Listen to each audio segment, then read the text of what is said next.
Bonjour à tous et à toutes, je suis David Deguel du site nordicwalkingadventure.fr. Je vous propose depuis 3 ans un podcast intitulé Vagabondage nordique. Dans celui-ci, vous pouvez retrouver différentes destinations pour aller marcher et au travers de ces podcasts, vous pouvez rencontrer de nombreux marcheurs nordiques de toute origine et de plein d'endroits qui vous bien proposent de belles cartes postales autour de la marche nordique. Pour clôturer cette saison 3 et lancer la saison 4, je mets en ligne une interview de moi qui a été réalisée par Delphine Barber, qui a été en stage à mes côtés pendant 2 mois. Elle m'a aidé et propulsé le lancement de ma nouvelle newsletter à laquelle je vous invite à vous abonner pour en savoir plus sur mes stages, mes séjours et autres services que je propose. Cette interview est aussi pour moi l'occasion de vous annoncer que lors de la saison 4, je vais m'attacher à inviter de plus en plus des professionnels, des coachs de la marche nordique.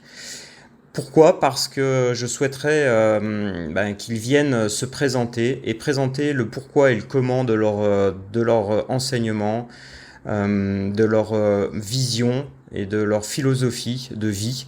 Je me suis dit que vous aimeriez découvrir ces personnes autrement qu'au travers des aspects plutôt commerciaux et ainsi donner un peu plus de sens à leur accompagnement. Voilà. Donc là, c'est la première interview, c'est une interview de moi et je commence par cette interview pour ouvrir la saison 4 et clôturer la saison 3.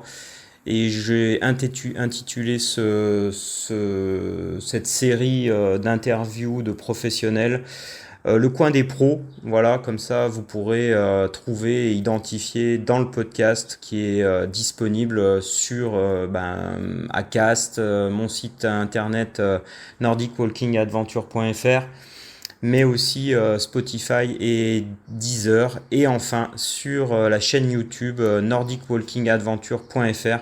Vous pouvez retrouver l'ensemble des saisons. Je vous souhaite une bonne écoute et je vous dis à bientôt. Ouais, alors écoute, moi en fait, je suis David Deguel. J'ai créé mon entreprise véritablement depuis à peu près les années 2000. J'ai toujours été indépendant, mais j'ai occupé des postes à côté en salariat, tu vois.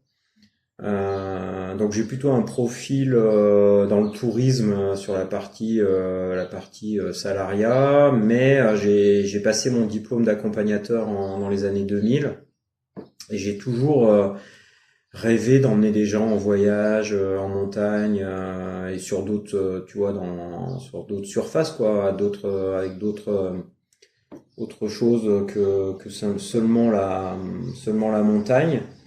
Mais bon, vu que j'avais ce diplôme d'accompagnateur en montagne, c'était souvent lié à faire des trekking, tu vois. Après, j'ai passé ma qualification donc de vélo, et donc du coup, j'ai pu emmener des gens en vélo. Et puis, j'ai passé ma qualification en marche nordique, donc du coup, j'ai développé aussi la partie marche nordique. Et puis après, j'ai passé une qualification pour être préparateur physique, entraînement et suivi en trail. Donc du coup, tu vois, mes différentes activités sur les activités de pleine nature, elles sont liées à mes qualifications par rapport à mon diplôme, quoi. Voilà. Et puis j'ai aussi la partie hivernale puisque ça fait partie intégrante de mon diplôme.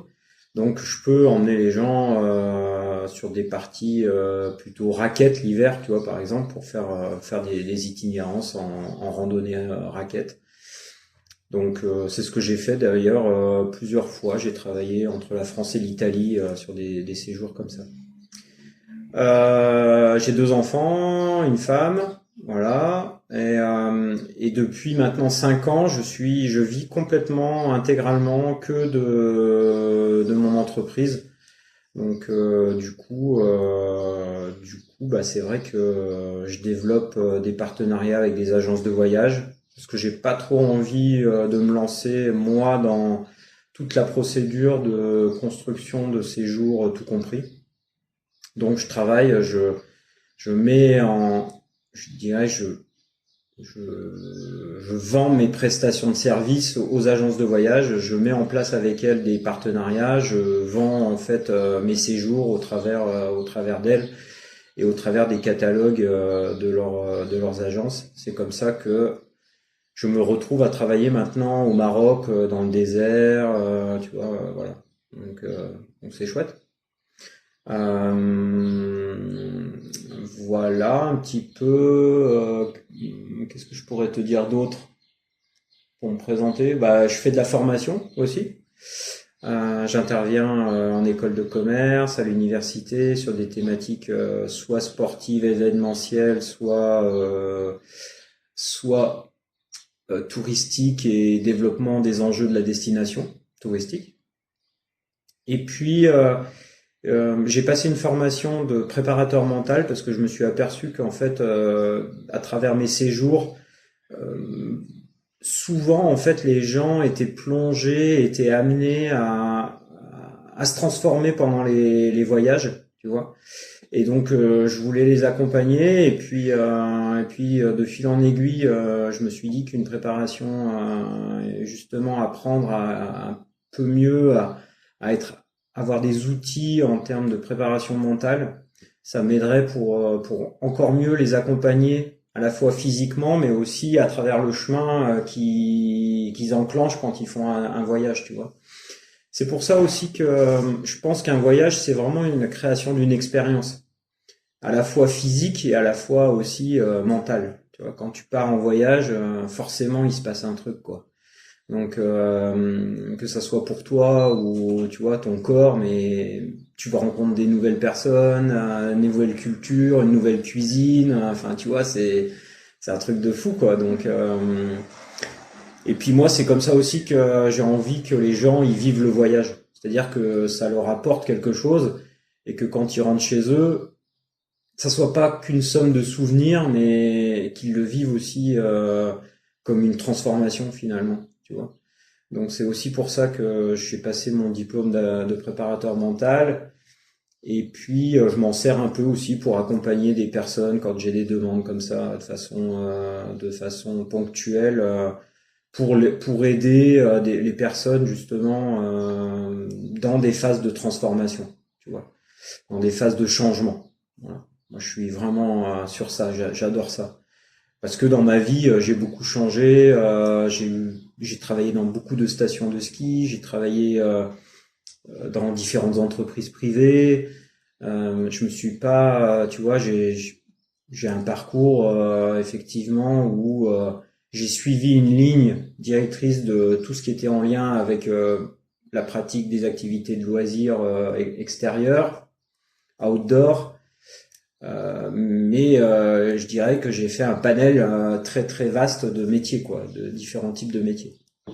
Donc je suis plutôt un entrepreneur hybride, on va dire, et un peu couteau suisse, mais du coup moi ça me convient bien, quoi. Je fais jamais la même chose. Donc c'est aussi comme ça que un jour il y a un formateur qui m'a dit la meilleure des choses c'est d'inventer votre travail. Et quand il avait dit ça, je me suis dit, waouh, mais lui, il est visionnaire, quoi, parce qu'en fait, il y a pas aujourd'hui sur le marché du travail un emploi qui te corresponde finalement. Et celui qui va te correspondre, c'est celui que tu vas toi créer, en fait, finalement. Donc moi, c'est vrai que j'ai eu beaucoup de postes salariés, mais à travers ces postes, j'y ai beaucoup mis du mien et j'ai beaucoup transformé ma feuille de poste plutôt à mes aspirations, à mes valeurs, tu vois. Et des fois, ça plaisait pas d'ailleurs hein, tu vois, à mes dirigeants, à mes N+1, N+2, etc. Tu vois, ça plaisait pas et du coup, c'est aussi, il y a eu des fois, il y a eu des conflits et c'est pas grave. On reste amis et voilà, on a fait aussi des choix et puis voilà, c'était très bien, tu vois. Moi, ça m'a jamais fait peur tu vois, de devoir changer, quoi. Donc, je suis plutôt dans ça aussi, et voilà. Euh, Ouais, je pense que là, j'ai bien tracé qui je suis, quoi. Je pense. Ok. Ouais. Du coup, tu dirais que ce que tu aimes le plus dans ce que tu fais, c'est vraiment aider les gens à se transformer ou il y a d'autres choses que tu aimes? Euh, c'est quoi qui te rend heureux dans ce que tu fais et puis à quel moment est-ce que tu es le plus satisfait? Écoute, je suis satisfait dans quelle que soit l'activité que je fais. Moi, souvent, ce qui me plaît, c'est quand je vois les gens sourire, tu vois. Quand ça, c'est un truc. Pour moi, c'est un facteur, c'est un élément marquant quand les gens ont le sourire, tu vois, et que ça leur, enfin, je sais pas, ça marque leur visage, tu vois, et tout. Donc, je me dis que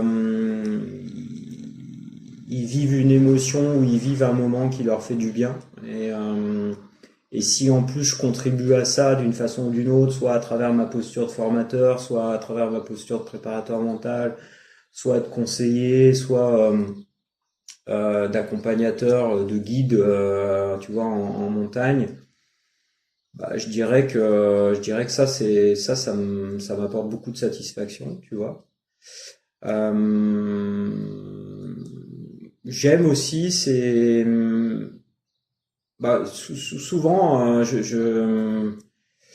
j'ai un peu une passion, c'est que j'aime bien cuisiner. Donc, quand je voyage ou quand je fais des choses, j'aime bien qu'il y ait une petite touche, tu vois, autour de la nutrition, autour de quelque chose qu'on va manger, qu'on va déguster, qu'on va partager ensemble, quoi. Donc, voilà, ça aussi, ça me donne pas mal de satisfaction quand j'arrive, je prends le temps de faire un pique-nique, tu vois, de faire vivre une expérience un peu culinaire. Voilà, j'ai plein de petites recettes, plein de petits trucs comme ça. J'ai toujours un truc quand je pars en montagne, j'ai toujours un truc à faire goûter aux gens, tu vois. Donc, et là, tu vois, par exemple, là, je suis parti au Maroc. On est parti avec, tu vois, avec des Berbères qui nous ont accompagnés dans le désert et ils m'ont montré que voilà, ils savaient faire du pain, tu vois, dans le sable, faire un tagine avec pas grand chose et tout. Et enfin, j'ai trouvé ça génial et ça m'a encore plus donné d'idées, tu vois, pour faire des choses autour de ça. Ça prend du temps, ça demande de l'organisation, mais je vois quand même qu'il y a une certaine satisfaction chez les gens quand il y a tout ça qui se mélange, voilà. Et puis il y a aussi, ouais, quand aussi les gens, comment dire, euh,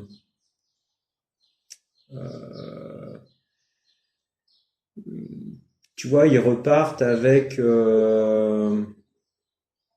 en me disant que voilà, tu vois, ils ont vécu une expérience qui les a transformés, tu vois, que euh, ou que ben rien que le fait de marcher à leur côté, de les écouter et de les des fois un peu de les accompagner parce que ils ont pas forcément toujours le niveau, ils ont une baisse de tu vois une baisse physique et tout et puis que la journée elle est difficile. Je trouve les mots, je trouve tu vois les moyens de les challenger et du coup ils se transcendent et en fait bah ça ouais ça a pas de prix quoi tu vois donc du coup ça m'apporte beaucoup ça. Ouais, ça m'apporte beaucoup, c'est vraiment quelque chose que j'aime beaucoup. Ouais. Hum. Et du coup, qu'est-ce qui te motive tous les jours? Est-ce que tu as un objectif, une grande ambition, même un rêve à Alors accomplir? un rêve, moi, ce que j'aime, c'est que chaque jour, ma journée soit une aventure, quoi. Et, qu'il m'arrive des trucs. Tu vois, là, je vais te raconter une anecdote, mais un truc de dingue. On part, je rejoins un groupe mercredi après-midi pour faire donc une sortie vélo avec des jeunes, des collégiens et tout. en mode club sportif dans le cadre scolaire. On m'envoie en mission là-bas, une demi-journée, on me dit bah voilà, tu prends ton vélo et puis tu leur fais faire de la technique.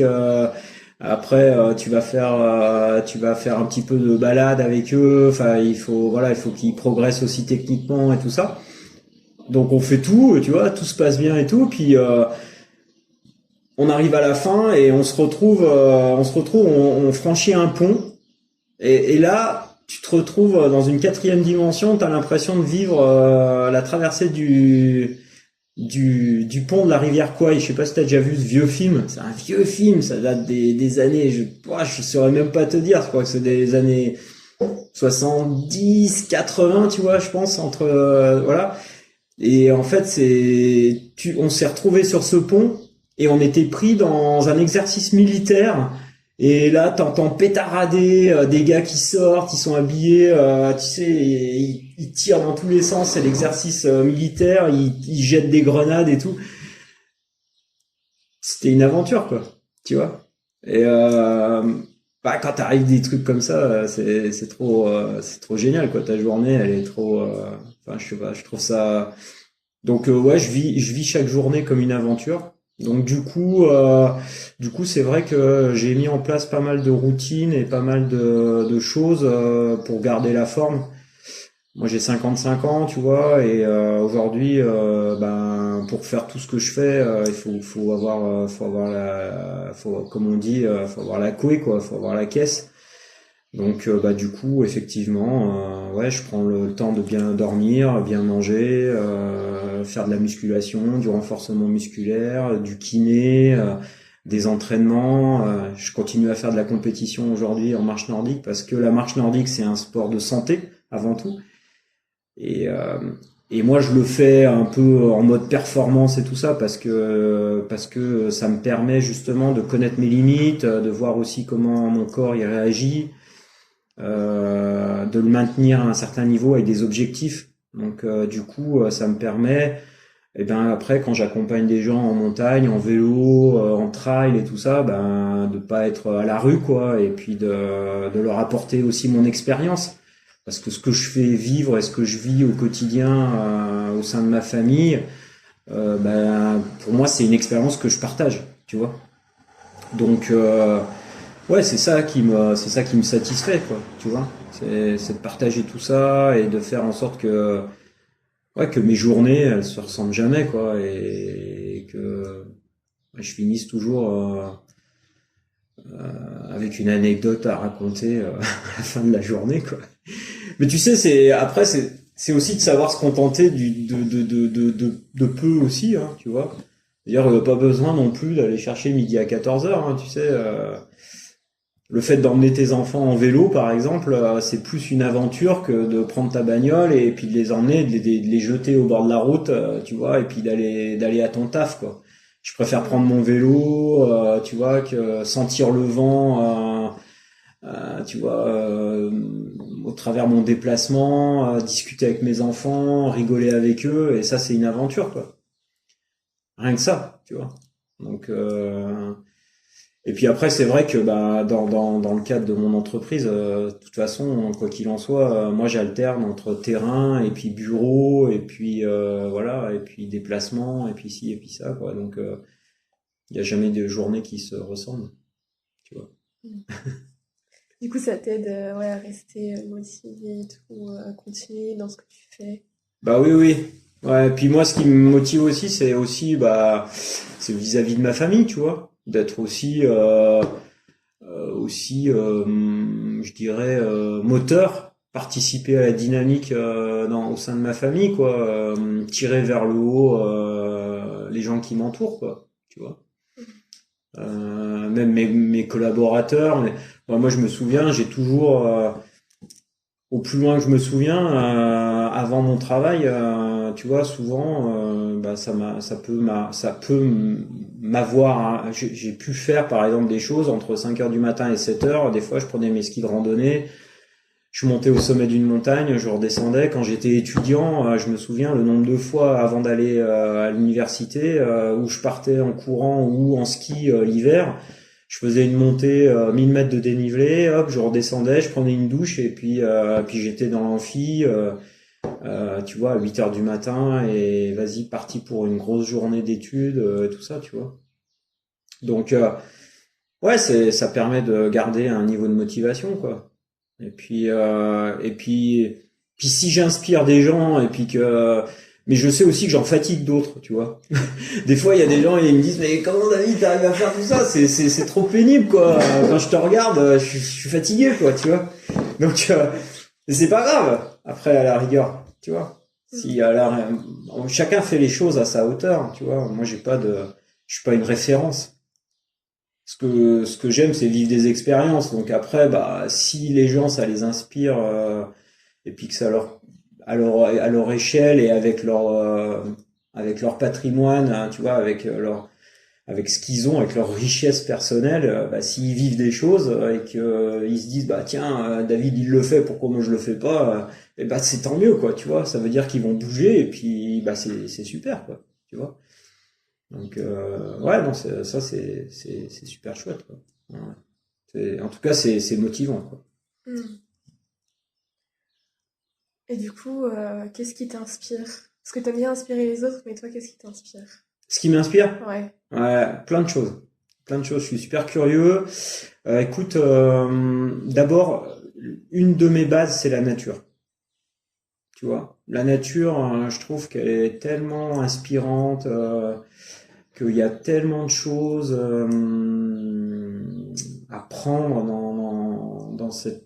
tu vois, dans cet environnement naturel qui peut nous entourer. Puis en plus, moi, j'ai la chance d'aller dans pas mal d'endroits différents, dans des milieux différents, à des altitudes différentes. Donc du coup, ma source d'inspiration, elle est quand même assez large par rapport à la nature. Euh, je me suis toujours intéressé à cette nature. J'ai toujours été curieux par rapport à ça. Je connais pas tout, mais de par ma formation universitaire de géographe, bah, c'est vrai que j'aime l'environnement, j'aime comprendre voilà la géologie, la climatologie, donc tout ça, ça m'inspire, tu vois. Mais après, plein de choses. Par exemple, les étudiants avec qui je travaille sont des sources d'inspiration pour moi. Aujourd'hui, tu vois, être dans le cadre de formation en école de commerce ou à l'université et être en contact avec des plus jeunes, et ben en fait c'est une vraie source d'inspiration, une vraie source de réflexion, une vraie source de remise en question aussi pour moi. Et ça m'inspire, tu vois, ça m'inspire vraiment. Je retire beaucoup de choses à échanger avec les jeunes d'aujourd'hui, tu vois. Moi, j'ai des enfants qui ont 10 ans et 7 ans. Ben, aujourd'hui, c'est mes sources d'inspiration aussi, tu vois.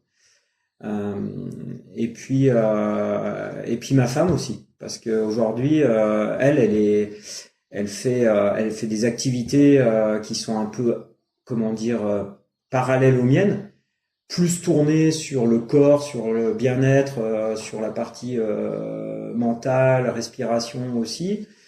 Et du coup, ben on a des échanges, tu vois, par rapport à ça. Et du coup, ça c'est une source d'inspiration pour moi, une source d'énergie. Donc moi je trouve ça tellement chouette, quoi, de pouvoir aussi avoir si tu veux, comment dire, cet échange comme ça, cette dynamique, tu vois, à travers un couple. Ça c'est des choses qui m'inspirent. Et puis après, bah, j'aime la musique, j'aime la cuisine, les recettes, tout ça, voilà, ça m'inspire. J'ai toujours été inspiré aussi par les tendances, comment dire, je sais pas, c'est un peu la mode, tu vois, un peu les trucs un peu nouveaux, un peu, j'aime bien ça. Je suis assez curieux de voir comment aujourd'hui les styles différents qu'il peut y avoir et tout. Et c'est un peu mon côté un peu marketing, tu vois. Donc Et c'est vrai que là-dessus, j'ai toujours un peu de veille par rapport à ça, tu vois. Je suis abonné à quelques newsletters sur la mode, sur la fashion, tu vois. Euh, Bah c'est aussi une façon de voir comment évolue la société, comment tu vois évoluent les cultures. Donc ouais, il y a ça m'inspire pas mal. Voilà. Puis j'aime bien écrire aussi. Tu fais beaucoup? Écoute, j'ai pas mal écrit beaucoup de carnets de voyage, de choses comme ça. Mm. Maintenant, c'est plus en lien avec mon mental, avec mes méditations, tu vois, des choses comme ça. C'est plus des prises de notes, voilà. Et je reviens souvent dans mes cahiers, dans tout ça, quoi. Mm. Tu vois, j'aime bien l'ordinateur, mais j'aime bien avoir un stylo et du papier, quoi. Parce que Ouais, c'est pas la même chose d'écrire au clavier puis à la main, c'est vrai que c'est différent. ouais, non, non, c'est une autre, tu sais, c'est dans un autre registre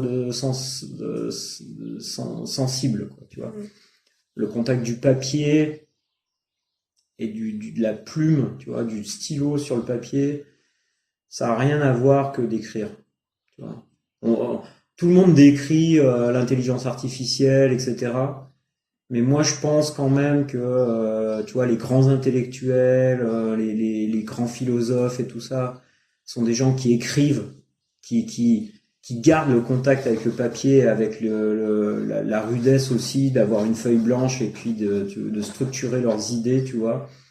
Et je pense que ça, quelle que soit l'évolution avec l'intelligence artificielle, je pense qu'on pourra pas retirer ça, quoi.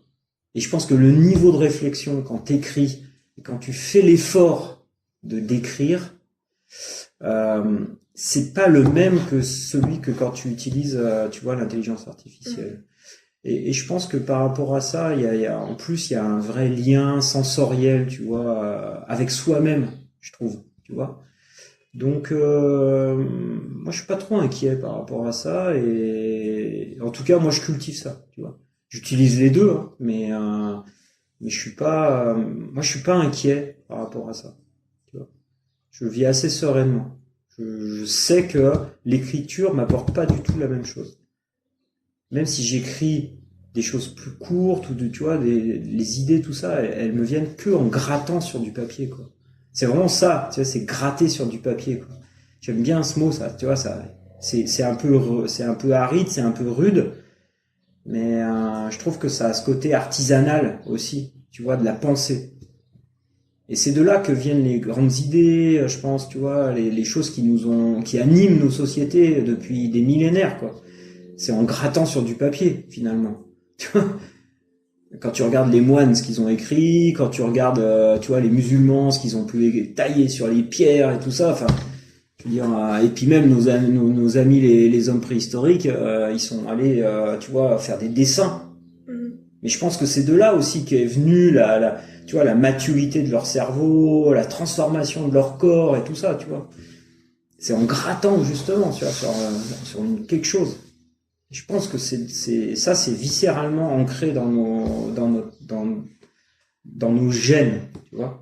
Alors peut-être que il y a des gens qui vont me dire ouais, tu sais, les transhumanistes, ouais, bah ça y est, nous on va bientôt être, tu vois. Ouais, ok. Écoute, je te laisse vivre ton aventure là-dessus, mais moi je suis peut-être plus poétique et plus, tu vois, épicurien par rapport à ça, mais je pense que c'est vers ça que... Je pense qu'un monde est fait de diversité. C'est la nature, si elle n'est pas diverse, elle crève. Donc je pense qu'aujourd'hui, il faut vraiment de la diversité. Voilà. Donc cultivons la diversité à fond. Voilà. En tout cas, moi, c'est souvent ce que je dis à mes enfants, et je pense que c'est ça aussi qui peut sauver la planète, quoi. C'est justement de pas réduire cette richesse qu'on a, quoi. Il faut préserver notre richesse, notre diversité, quoi. Et du coup, c'est quoi les valeurs que tu veux transmettre à tes clients, puis enfin, aux autres en général? Mhm. Et pareil, les émotions que tu veux susciter chez eux. Ouais. Écoute,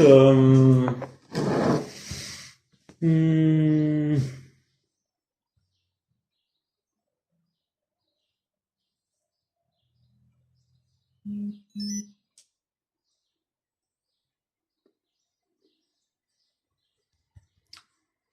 Je pense qu'il faut avoir foi en soi, tu vois. Il faut croire en soi. Et, par rapport à ça, ça demande de l'engagement, ça demande de la ténacité, tu vois, de la régularité aussi. Et tu vois, c'est comme quand tu marches ou quand tu cours, il y a un rythme, il y a un tempo à adopter. Et c'est ça l'endurance, tu vois. C'est fondamental, c'est de durer dans le temps. C'est-à-dire que si aujourd'hui tu fais une tâche, en quoi aujourd'hui, dans 10 ans, tu feras toujours la même tâche, tu vois. Et est-ce que tu es en capacité à tenir ça? Et ben c'est peut-être en ayant un rythme, quoi. Faut pas partir comme un calu, parce que au bout de 20 mètres, tu t'essouffles et tu t'arrêtes. Donc je pense qu'il vaut mieux partir plus lentement, adopter un rythme mais régulier. Et c'est ça qui te permet d'aller loin, tu vois, d'être endurant. C'est un truc qui m'a toujours animé. Alors après, c'est vrai que de par ma culture, moi j'ai fait du ski de fond, je fais du ski alpin, de la course à pied, du vélo. C'est vrai que c'est des sports d'endurance, des milliers de kilomètres par an, etc. Tu vois. Euh, et donc du coup, bah, c'est vrai que j'aime bien insuffler ça à mes clients, quoi, qui sentent que on peut aller loin, tu vois. On peut aller loin, on peut s'engager, et puis garder un cap, tu vois, garder un cap. Après, c'est pas facile, hein, garder un cap, c'est jamais facile. Tu vois, regarde, mon fils il fait de la voile par exemple, bah, il sait que le vent il change, quoi, tu vois, donc il faut t'adapter, tu vois, faut t'adapter. Je pense que ça aussi c'est un truc que j'aime bien, dont j'aime bien évoquer avec mes clients ou leur faire ressentir à travers les choses que je leur fais vivre. C'est que bah, la vie, tu vois, c'est jamais le calme plat, quoi. Donc, bah, il y a des moments où c'est sympa, il y a du soleil et tout, mais il y a des moments où il y a la tempête, il y a l'orage, il y a la neige, il y a tout ça. Donc, faut t'adapter, quoi. Et tu sais, ouais, c'est vrai que moi, je me suis rendu compte que, paradoxalement, je suis quelqu'un où j'aime bien assez vite voir des résultats, mais souvent la vie m'a rappelé qu'il fallait être patient. Je continue d'être pressé, mais je continue aussi à cultiver aussi ma patience, quoi. C'est paradoxal, mais c'est et puis c'est vrai aussi que c'est la société aussi souvent tu vois, qui nous marque à la culotte comme ça par rapport à ça.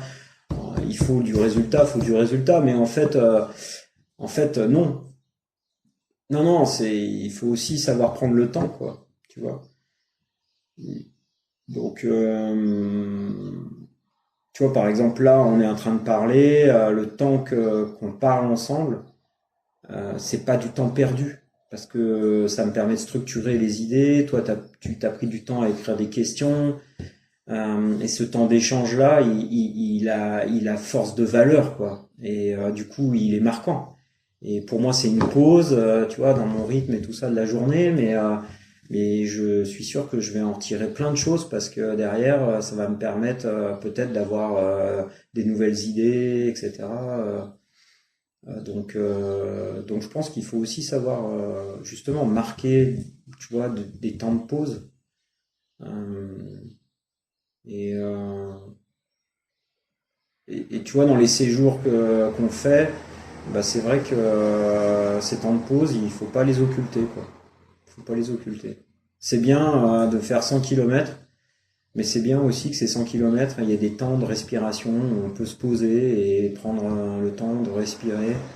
Les 100 kilomètres, tu les feras de toute façon, tu vois. Donc, donc c'est ça aussi qui est intéressant, tu vois. C'est quel rythme j'adopte et si je peux faire passer un peu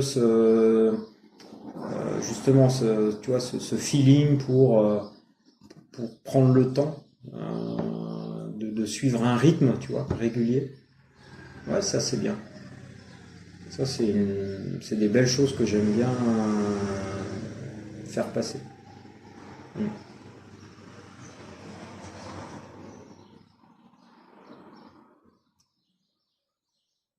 Et je crois que c'était ma dernière question. C'est parfait. Qu'est-ce que tu en penses? Franchement, c'était très intéressant. Bon. Je sais pas si ça t'a aidé du coup. Ben ouais, carrément, parce que tu vois, du coup, tu vois, à chaque fois que j'accueille comme ça des stagiaires et tout ça, on fait une petite interview, tu vois, moi j'aime bien ce temps d'échange, parce que du coup, ça me permet à la fois de parler de mes valeurs, de parler de ce qui m'inspire, de parler, tu vois, de tout ça. Et du coup, ça permet aussi, quand on exprime les choses, de prendre conscience des choses. Donc, du coup, par rapport à ça, je trouve que c'est super enrichissant, quoi. C'est super enrichissant. Et je te remercie de tes questions, parce que du coup, c'est jamais les mêmes, tu vois. Et voilà, tu débutais en disant, ah, j'espère que c'est les bonnes questions. Mais oui, c'est des bonnes questions. Effectivement, c'est des bonnes questions. Et ouais, ben, je te remercie grandement. Ouais, c'est vraiment super. Et puis, écoute, j'espère que ça va te servir du coup aussi à présenter une entreprise qui est quand même un peu atypique, vu que c'est une entreprise individuelle. Donc ça repose sur un individu. Moi, je suis pas une multinationale. Je travaille pas avec 25 000 collaborateurs. Ouais. Même si j'ai travaillé dans des grands groupes, tu vois, de ce style-là. Mais du coup, ouais, tu vois, d'accueillir des gens au sein de mon entreprise individuelle, bah ça booste mon entreprise, quoi. Et je ne fais que remercier toutes les, tu vois, toutes les personnes qui viennent comme ça. Des fois, quand je passe des annonces, tu vois, pour faire des stages et tout, bah les gens me répondent pas parce qu'ils se disent ouais, dans une entreprise individuelle, bon, on va pas apprendre grand chose et tout, tu vois. Ça va être un peu j'ai peur de m'ennuyer, quoi. Moi, je pense que tu t'ennuies pas trop depuis 3 semaines. Non, ça va. Donc, non, bah écoute, c'est cool, mais en tout cas, merci de cet échange. C'est super chouette. Donc, et puis tu sais quoi, je sais pas si, on va pas poster cette interview-là, tu vois, en mode podcast, sur mon podcast Vagabondage Nordique. Ça peut peut-être être intéressant, tu vois. Je pense que on va y réfléchir. Ok. Hein, mais je pense que ça peut être sympa. Ça permettra aux gens de mieux me connaître aussi, tu vois. Donc ça fera comme un hors-série, quoi, tu vois. Mm. Donc bah voilà. Et bah écoute, c'est chouette. Je te dis un grand merci et puis bonne fin de stage. Bah, merci beaucoup. Merci Delphine.